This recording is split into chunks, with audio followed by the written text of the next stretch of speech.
고린도전서 11장 17절에서 34절 말씀. 내가 명하는 이 일에 너희를 칭찬하지 아니하나니 이는 너희의 모임이 유익이 못되고 도리어 해로움이라. 먼저 너희가 교회에 모일 때에 너희 중에 분쟁이 있다 함을 듣고 어느 정도 믿거니와 너희 중에 파당이 있어야 너희 중에 옳다 인정함을 받은 자들이 나타나게 되리라. 그런즉 너희가 함께 모여서 주의 만찬을 먹을 수 없으니 이는 먹을 때에 각각 자기의 만찬을 먼저 갖다 먹으므로 어떤 사람은 시장하고 어떤 사람은 취함이라. 너희가 먹고 마실 집이 없느냐? 너희가 하나님의 교회를 업신여기고 빈궁한 자들을 부끄럽게 하느냐? 내가 너희에게 무슨 말을 하랴? 너희를 칭찬하랴? 이것으로 칭찬하지 않노라. 내가 너희에게 전한 것은 주께 받은 것이니 곧 주 예수께서 잡히시던 밤에 떡을 가지사 축사하시고 떼어 이르시되 이것은 너희를 위하는 내 몸이니 이것을 행하여 나를 기념하라 하시고 식후에 또한 그와 같이 잔을 가지시고 이르시되 이 잔은 내 피로 세운 새 언약이니 이것을 행하여 마실 때마다 나를 기념하라 하셨으니 너희가 이 떡을 먹으며 이 잔을 마실 때마다 주의 죽으심을 그가 오실 때까지 전하는 것이니라. 그러므로 누구든지 주의 떡이나 잔을 합당하지 않게 먹고 마시는 자는 주의 몸과 피에 대하여 죄를 짓는 것이니라. 사람이 자기를 살피고 그 후에야 이 떡을 먹고 이 잔을 마실지니 주의 몸을 분별하지 못하고 먹고 마시는 자는 자기의 죄를 먹고 마시는 것이니라. 그러므로 너희 중에 약한 자와 병든 자가 많고 잠자는 자도 적지 아니하니 우리가 우리를 살폈으면 판단을 받지 아니하려니와 우리가 판단을 받는 것은 주께 징계를 받는 것이니 이는 우리로 세상과 함께 정죄함을 받지 않게 하려 하심이라. 그런즉 내 형제들아 먹으러 모일 때에 서로 기다리라. 만일 누구든지 시장하거든 집에서 먹을지니 이는 너희의 모임이 판단받는 모임이 되지 않게 하려 함이라. 그 밖의 일들은 내가 언제든지 갈 때에 바로잡으리라. 아멘. 우리가 살아가는 삶의 자리에서 큰 위기나 고난이 찾아올 때를 가만히 생각해 보면 대개 그 위기는 단 한 가지 사건으로만 일어나는 것이 아니라는 것을 알 수 있습니다. 작은 실금 하나가 온 그릇을 깨뜨리듯 영적인 균열이 꼬리에 꼬리를 물고 또 다른 죄악들을 파생시키죠. 고린도 교회가 정확하게 그러했습니다. 그들의 모든 비극은 방을 짓고 분쟁하는 일로부터 시작되었는데요.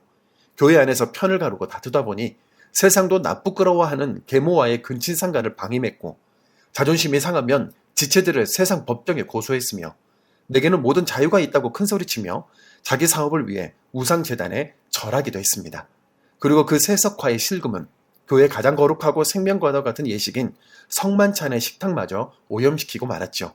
사도 바울은 성찬의 가치와 질서를 회복하기 위해 자신이 주님께 직접 전해받은 성찬의 기원과 본질을 엄숙하게 선포합니다.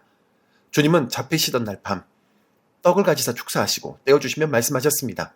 이것은 너희를 위하는 내 몸이니 이것을 행하여 나를 기념하라. 잔을 가지시고 또 말씀하셨습니다. 이 잔은 내 피로 세운 새 언약이니 이것을 행하여 마실 때마다 나를 기념하라. 여기서 가장 중요한 단어는 바로 기념하라는 말씀인데요.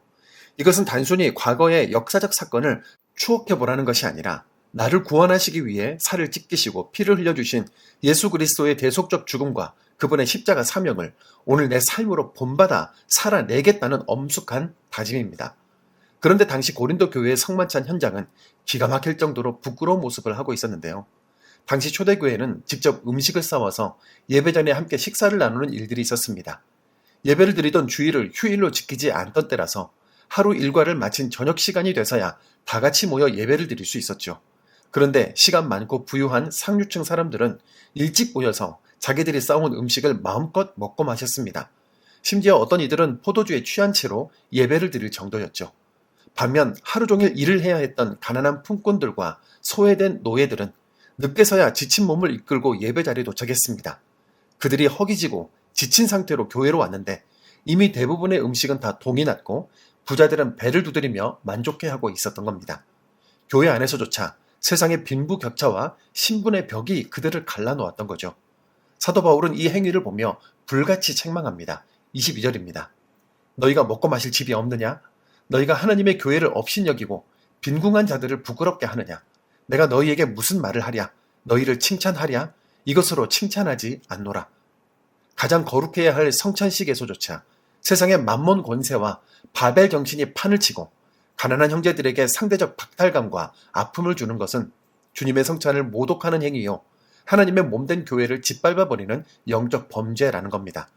바울은 주의 떡이나 잔을 합당하지 않게 먹고 마시는 자는 주의 몸과 피에 대하여 죄를 짓는 것이라고 했는데요.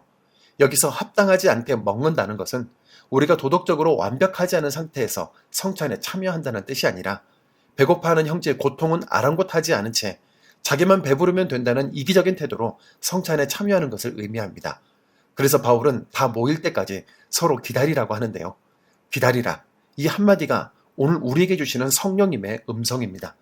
교회는 가장 연약하고 늦게 오는 자들을 위해 기꺼이 속도를 늦추고 그들을 위해 자리를 비워두며 마침내 도착한 그들을 따뜻하게 안아주는 기다림의 공간이 되어야 합니다.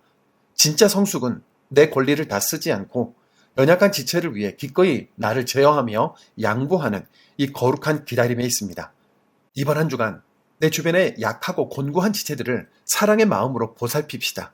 조급하게 내 만족만을 채우려던 발걸음을 멈추고 연약한 이웃을 위해 내 지갑을 열고 시간을 내어주며 묵묵히 그들을 기다려주는 진짜 십자가의 사람들이 됩시다. 그리하여 우리 가정과 교회 공동체 안에 막힌담이 허물어지고 주님의 진정한 평강인 샬롬이 흘러넘치기를 주님의 이름으로 축복합니다. 사랑의 하나님 아버지, 그 크신 십자가의 사랑으로 우리를 한 몸 삼아주신 구원의 은혜 감사를 드립니다. 우리는 참된 자유를 얻었노라 말하면서도 정작 삶의 자리에서 가정, 교회 공동체 안에서조차 내 자존심을 세우고 이기려고 했으며 가난하고 연약한 이웃에게 깊은 상처를 주었던 자들이었음을 고백합니다. 예배마저도 내 만족과 정서적 카타르시스의 도구로 삼았던 위선을 십자가 앞에 완전히 내려놓고 회개합니다.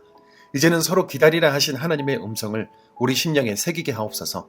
더디고 연약한 지체들을 위해 내 속도를 늦추게 하시고 그들을 위해 내 몫을 떼어내주는 손길이 있게 하옵소서. 세상의 거친 유행과 이기적인 풍조가 가정과 교회 문턱을 넘어오지 못하도록 거룩한 사랑의 방벽을 세우게 하여 주옵소서. 날마다 은혜의 샘물에 우리 믿음의 뿌리를 견고히 내리게 하사 우리가 있는 가정과 교회마다 세상에 줄 수 없는 진짜 십자가의 샬롬이 전파되는 은혜가 있게 하여 주옵소서. 예수님의 이름으로 기도드립니다. 아멘.